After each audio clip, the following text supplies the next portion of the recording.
Assalamualaikum warahmatullahi wabarakatuh. Selamat malam teman-teman semuanya. Selamat datang di Katok Sora Season 2 Episode 4 dengan mengangkat topik yaitu meningkatkan minat olahraga renang dalam lingkup PSP. Perkenalkan sebelumnya di sini saya Jeffrey Maulana Iskandar sebagai moderator dan juga di sini kita kedatangan narasumber yang sangat luar biasa yaitu Kak Abimanyu. Mungkin bisa saya persilakan untuk memperkenalkan diri. Silakan.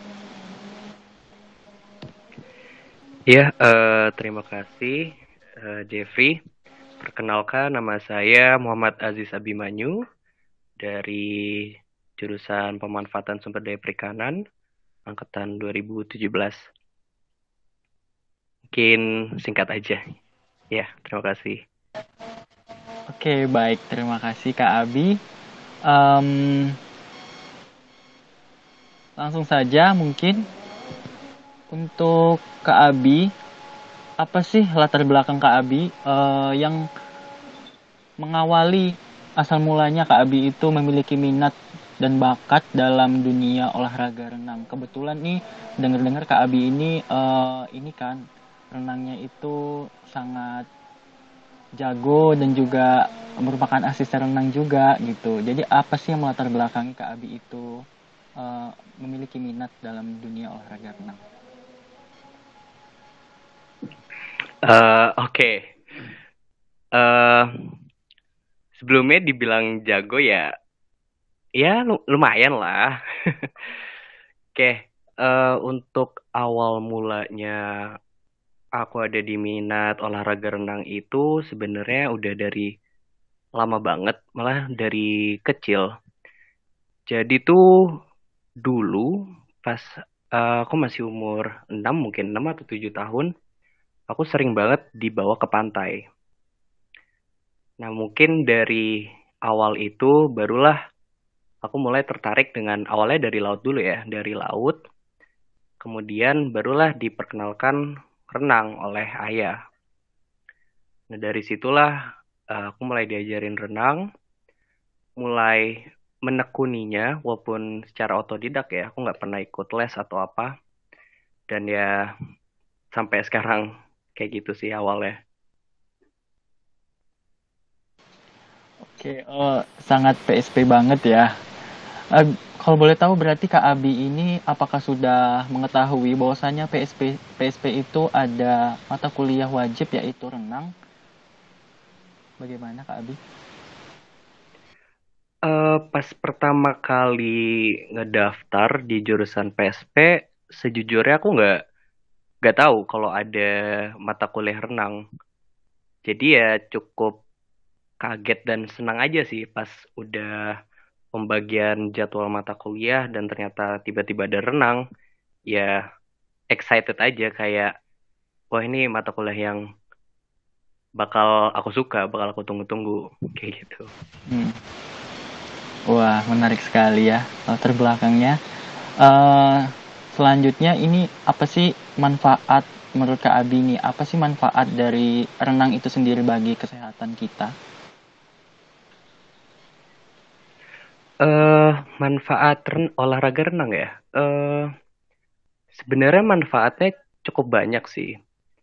Cuma yang banyak orang cari dari manfaat olahraga renang itu bisa untuk eh, melatih kardio, bisa untuk eh, apa ya? eh Melatih kesehatan jantung, terus paru-paru juga, terus bisa menurunkan berat badan yang pasti ya. Terus aku pernah baca juga kalau manfaat renang itu juga bisa untuk mengurangi rasa stres sama depresi lah. Jadi kayak semacam buat meditasi. Mungkin itu sih. Oke, ternyata banyak juga ya manfaat dari olahraga renang itu sendiri. Terus bagaimana sih Kak Abi manajemen waktunya Kak Abi dalam melaksanakan aktivitas dalam olahraga renang ini? Sebenarnya buat manajemen waktu eh apa ya? Sebenarnya fleksibel ya. Soalnya tergantung dari tujuan renangnya itu sendiri. Kalau emang pengen untuk melatih atau untuk itu yang tadi yang kayak kardio atau melatih kesehatan jantung, itu lebih baik kayaknya pagi-pagi. Lebih, maksudnya sedini mungkin lah untuk renang. Cuma kalau untuk relaksasi atau hanya untuk eh tanda kutip senang-senang lah, wisata air gitu. Mungkin dari siang atau sore hari juga cukup. Oke, baik. Jadi aktivitasnya Kak Abi ini dalam renang itu fleksibel ya, kapan aja Kak Abi mau untuk renang bisa dilaksanain renangnya. Oke, Iya uh, betul itu. ya. Oke, selanjutnya Kak Abi bisa kasih tahu nggak sama kami teknik-teknik dalam olahraga renang itu ada apa aja? Terus bagi pemula nih, bagaimana sih biar tidak apa ya istilahnya itu kayak kago atau gimana gitu buat memulai untuk renang gitu. Khususnya nih bagi warga PSP ya yang eh, ada mata kuliah wajibnya itu renang. Oke, untuk teknik olahraga renang sendiri itu ada beberapa macam. eh itu pertama yang paling basic itu ada gaya renang bebas, kemudian ada gaya dada, terus yang agak naik lagi levelnya ada gaya punggung, kemudian ada gaya kupu-kupu, dan mungkin empat itu aja sih untuk gayanya yang umum ya, umum orang tahu untuk teknik renangnya. Kemudian kalau misalkan mau tahu lebih lanjut itu nanti adalah di praktikum renang, kalian juga bisa baca-baca sendiri. Pokoknya intinya di empat gaya itu, gaya bebas, gaya dada, gaya punggung, gaya kupu-kupu. Terus kemudian kalau misalkan kalian baru pertama kali renang, usahakan kalian punya pendamping. Pendampingnya juga yang minimal bisa renang. Jangan misalkan kalian berenang berdua, dua-duanya sama-sama gak bisa renang, yang gak bisa ngajarin satu sama lain, jadi ya sama-sama bingung, coba-coba sendiri yang bisa berakibat fatal. Kalau misalkan nanti bisa Iya tenggelam benar. atau ada hambatan lain lah. Kemudian yang paling penting, kalau misalkan udah ada teman, seenggaknya sebelum ke teknik gerakan, minimal kalian bisa atau berani di kolam yang agak dalam atau seenggaknya beranilah masuk ke kolam. Soalnya berdasarkan pengalaman aku jadi asisten, ternyata ya banyak juga dari teman-teman praktikan yang ada yang takut masuk kolam, ada yang punya fobia lah, ada yang punya trauma. Jadi ya pastikan kalian berani dulu dan benar-benar yakin mau nyoba berenang. Nah, kalau udah seperti itu barulah mulai dari belajar ngapungnya, baru di gerakannya. Mungkin ya singkatnya kayak gitu. Oke, baik. Di sini ada sedikit cerita menarik nih.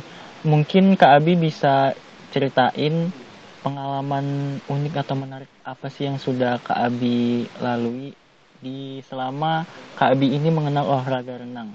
Kayak misal tadi Kak Abi pernah menjadi asisten, banyak juga yang fobia dengan kedalaman. Nah, gitu gimana ya Kak Abi? Bisa ceritain nggak pengalaman uniknya? Untuk pengalaman unik itu sebenarnya banyak sih, apalagi yang berhubungan dengan praktikum renang. Cuma aku mau ceritain dulu sama pengalaman aku pribadi dulu pas kecil. Sebenarnya dulu pas kecil itu kejadiannya aku di umur 12 tahun lah kalau nggak salah. Udah SD kelas 6 kalau nggak salah. Jadi waktu itu aku lagi berlibur ke Pulau Bali dan lagi main di salah satu pantai terkenal itu namanya bukan Kuta ya. Pokoknya ada salah satu namanya pantai Dreamland, kalau nggak salah namanya Dreamland. Nah, pantai itu terkenal dengan ombaknya yang besar dan sering dipakai peselancar di daerah sana. Nah, waktu itu aku sama adekku lagi main di pinggir pantai. Karena saking asiknya, kita nggak sadar kalau kita berdua itu ketarik ombak. Jadi posisinya adekku yang lebih ke tengah, aku yang coba ngejar adekku. Cuma posisinya aku dan adekku itu bisa renang dan muka kita nggak ada panik-paniknya walaupun keseret ombak udah agak tengah gitu. Terus aku denger dari belakangku yang arah pesisir, daerah pantainya, pada teriak-teriak. Oh itu ada anak kecil, keseret, tenggelam, pokoknya heboh aja. Aku sampai inget denger eh, ibuku itu sampai teriak-teriak minta tolong. Ya udah, akhirnya eh lifeguardnya itu nyelamatin adekku karena posisinya udah agak jauh dan ayahku nggak sempet nyelamatin adekku. Jadi ayahku nyelamatin aku. Nah, ya udah, akhirnya kita udah selamat dibawa ke pinggir pantai. Terus udah tuh dikerumbungin orang rame banget. Dan aku sama adekku kayak orang bingung, kayak ya orang pelangap-pelongo aja, nangis enggak, panik enggak, ya kayak ada apa sih ini gitu. Sedangkan orang-orang udah kayak nenangin ibuku, ayahku udah ya agak pusing gitulah, kayak takut. Terus ya udah akhirnya ya kita baik-baik aja. Akhirnya aku sama adikku tetap main lagi di pantai itu, tapi lebih diawasin. Itu ya salah satu pengalaman yang mungkin untuk orang lain bisa jadi suatu trauma ya. Cuma ya alhamdulillah sama adikku nggak trauma sih, malah ya jadi pengalaman lucu dan ya bisa diingat aja. Iya mungkin kalau aku ada di posisinya Kak Abi mungkin bakalan trauma sih. Wah, hebat banget nih berarti mentalnya Kak Abi ya. Dan juga adiknya tentunya. Oke, kalau gitu uh, Kak Abi ini adakah prestasi yang pernah diraih dalam olahraga renang ini?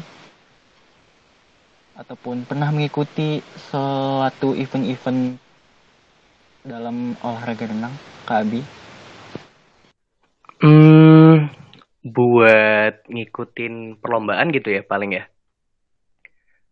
Iya, gitu Kak Abi. Untuk perlombaan sih aku pernah ikut eh 2 kali kalau nggak salah. Jadi pas aku SMA sama pas kuliah ini. Jadi pas SMA itu ada perlombaan yang harus mewakili dari sekolahku.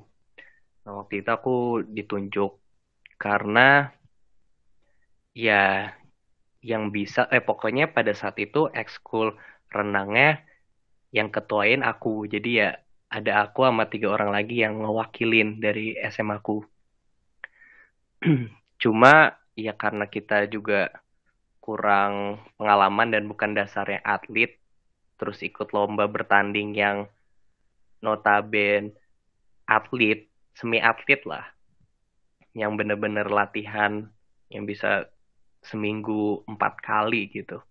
Ya kita kalah. Cuma sempet ada yang temanku satu menang dapat silver gitu kalau nggak salah.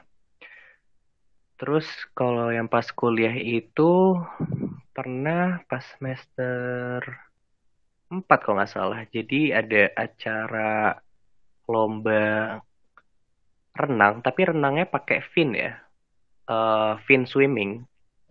Itu yang diajak itu dari Fisdik waktu itu. Aku ngewakilin dari Fisdik. Tapi ya itu juga nggak dapet. Ya, paling itu sih pengalaman lomba paling yang berhubungan dengan renang. Oke. Ada satu kata tadi fisdik. Kalau boleh tahu apa sih itu fisdik Kak Abi? Fisdik itu adalah kepanjangannya ya. Fisdik itu singkatannya. Iya. Kepanjangannya itu Fisheries Diving Club. Itu salah satu organisasi di bawah Fakultas FPK. Jadi organisasi ini bergerak di bidang diving kayak gitu. Oke. Selain fisdik nih, organisasi apa sih yang Kak Abi ikutin? Atau cuman fisdik saja kah? Kalau organisasi ada sih yang lain, cuma ya nggak ada hubungannya juga dengan renang sih. Paling ada yang hubungannya dengan olahraga lain. Itu punyanya UKM UB. Paling sama asisten aja sih untuk organisasi ya jatuhnya. Ya itulah. Iya. Oke. Eh, kan gini Kak Abi, kita sedang menghadapi pandemi ini ya kan. Jadi kuliah kita juga sekarang online gitu. Nah, kalau dulu waktu kita offline itu kita enak ya renangnya bisa di kolam renang, langsung di lapangnya gitu. Nah, sekarang kita terhambat karena online. Jadi Ya. gimana sih Kak Abi nanggepinnya supaya apa ya? Kan renang ini mata kuliah wajib PSP gitu. Nah, jika dilihat dari online ini em, ada sedikit kendala atau hambatan lah gitu buat teman-teman kita yang mengambil mata kuliah renang gitu. Ada nggak sih Kak Abi kayak tips and tricksnya supaya teman-teman itu tetap bisa gitu dalam renang? Oke, untuk yang permasalahan praktikum renang di masa pandemi ini, sebenarnya masalahnya ya cukup besar ya dan agak sulit juga untuk uh,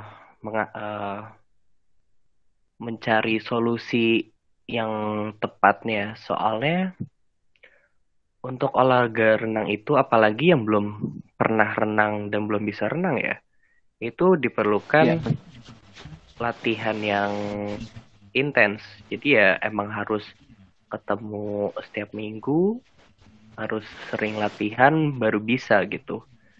Cuma ya kalau kondisi COVID juga ya, ya sangat sulit juga karena mau kegiatan apapun yang outdoor pasti terbatas. Paling kalau dari saran aku ya, pertama dari diri kalian itu harus ada niat sendiri untuk belajar renang.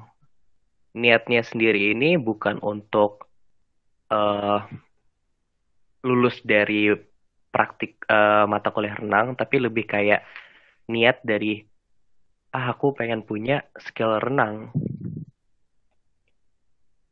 Jadi kalau misalkan udah ada niat secara spesifik untuk bisa punya skill renang, mungkin ya kalian nanti secara mandiri sendiri ya belajar renang sendiri. Nah, kemudian eh ini juga mungkin saran ya buat asisten. Mungkin eh para praktikan ini lebih dirangkul atau di apa ya, ada waktu mereka benar-benar intens sama praktikannya biar mereka itu paham juga. Jadi benar-benar diajarin gak hanya setahu aku ya, kalau setahu aku kan praktikum renang sekarang cuma lewat Zoom atau Gmeet ngasih materi lewat PPT gitu enggak sih? Iya, setahu saya juga seperti itu Kak Abi.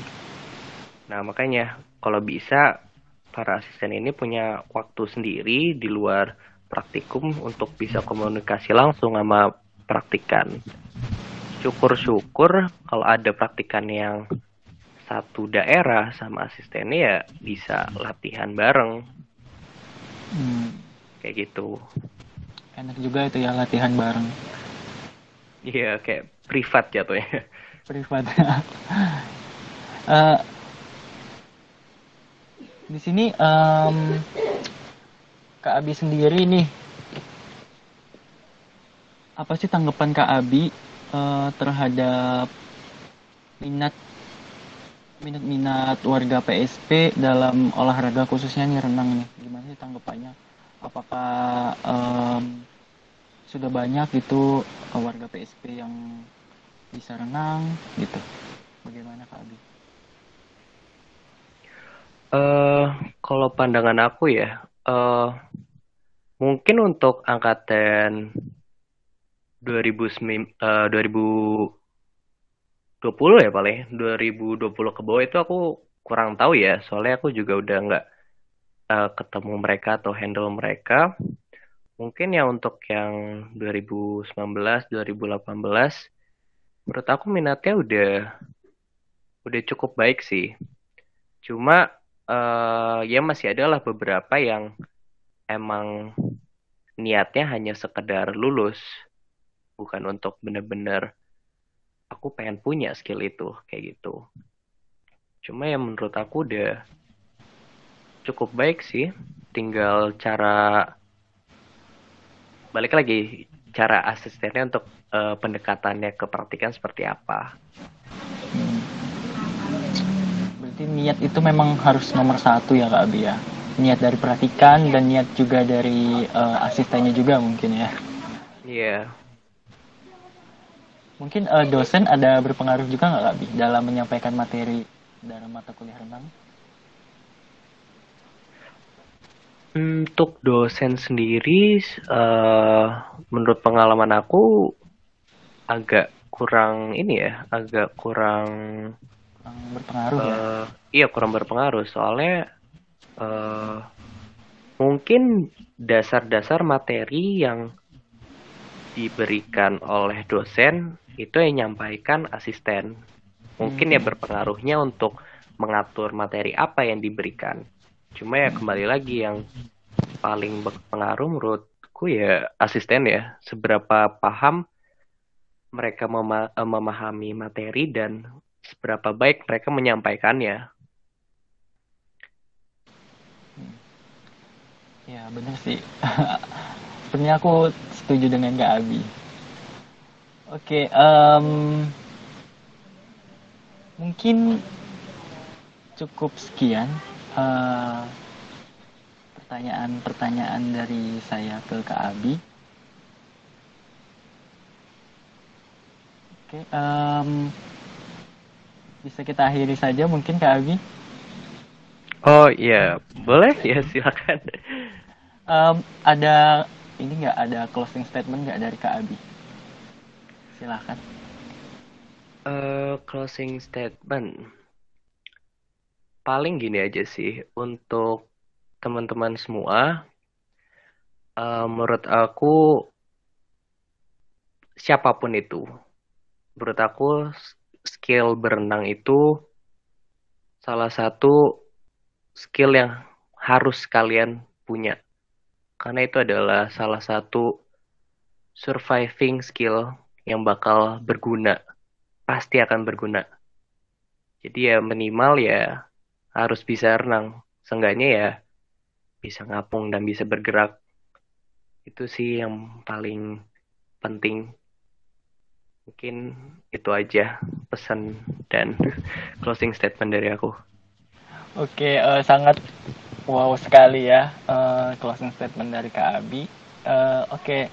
Mungkin cukup sekian kata kita pada kesempatan kali ini. Terima kasih buat teman-teman nantinya yang akan mendengarkan katalog ini. Semoga bermanfaat bagi saya, bagi narasumber dan juga bagi teman-teman yang mendengarkan. Sekian dari saya sebagai moderator. Saya mohon maaf bila ada kata-kata yang salah. Sekali lagi saya berterima kasih kepada narasumber sudah menyempatkan hadir pada kesempatan kita kali ini. Terima kasih buat Kak Abi. Iya, sama-sama. Oke, mungkin bisa saya akhiri saja. Assalamualaikum warahmatullahi wabarakatuh. Selamat malam.